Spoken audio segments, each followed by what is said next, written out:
Renungan Jumat 15 Agustus 2025. Keutuhan dalam sakramen perkawinan. Bacaan Injil dari Injil Matius bab 19 ayat 3 sampai 12. Saudara-saudariku terkasih, kita harus mengakui bahwa gereja sungguh bertanggung jawab dan mempersiapkan pasangan suami istri sejak awal agar mereka berusaha menjaga, memelihara keutuhan perkawinan. Dan harus diakui bahwa biarpun pasangan suami istri mengalami banyak persoalan, tetapi mereka sungguh setia sampai mati, biarpun masih ada yang tidak setia. Saudara-saudariku terkasih, kisah Injil hari ini Matius mengangkat soal perkawinan dan perceraian.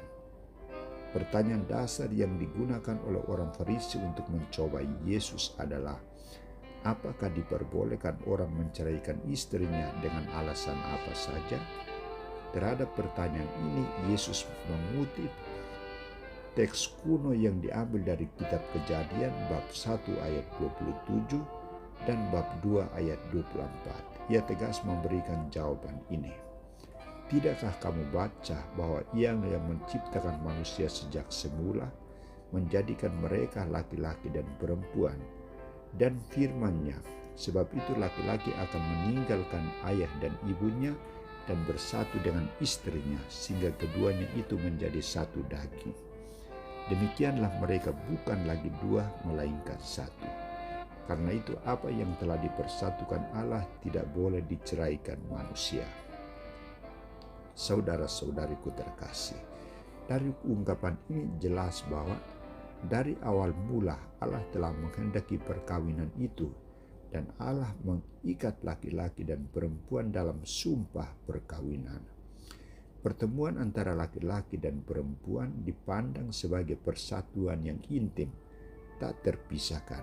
Persatuan yang dimaksud biarpun belum disahkan dalam sakramen, tetapi sudah dianggap sah dan tidak boleh diceraikan oleh manusia. Saudara-saudariku, pernyataan Yesus ini ditanggapi oleh orang-orang Farisi. Jika demikian, apa sebabnya Musa memerintahkan untuk memberikan surat cerai jika orang menceraikan istrinya?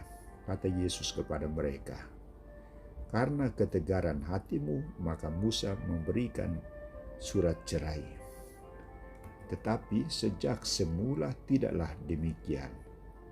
Aku berkata kepadamu, barang siapa menceraikan istrinya kecuali karena zina, lalu kawin dengan perempuan lain, ia berbuat zina. Di sini Yesus tidak melihat hal itu sebagai perintah, melainkan izin yang disebabkan karena sikap orang Israel yang keras kepala, sikap tegar hati, sikap sombong dan angkuh.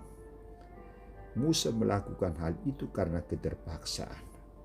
Karena itu, baik Yesus maupun Musa sebenarnya satu suara dalam perkawinan, merupakan sesuatu yang sakral yang harus dijaga keutuhannya, tidak boleh dicemarkan oleh siapapun.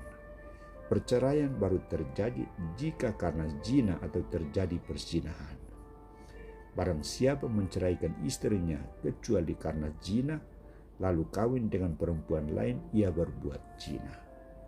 Saudara-saudariku terkasih, dewasa ini gereja juga berhadapan dengan berbagai macam kasus perceraian. Orang tidak lagi menghargai sakramen perkawinan. Melalui sabdanya hari ini, Yesus mengajak setiap pasangan suami istri agar saling menghargai, menghormati, dan taat pada janji yang telah mereka ucapkan ketika mereka dipersatukan Allah.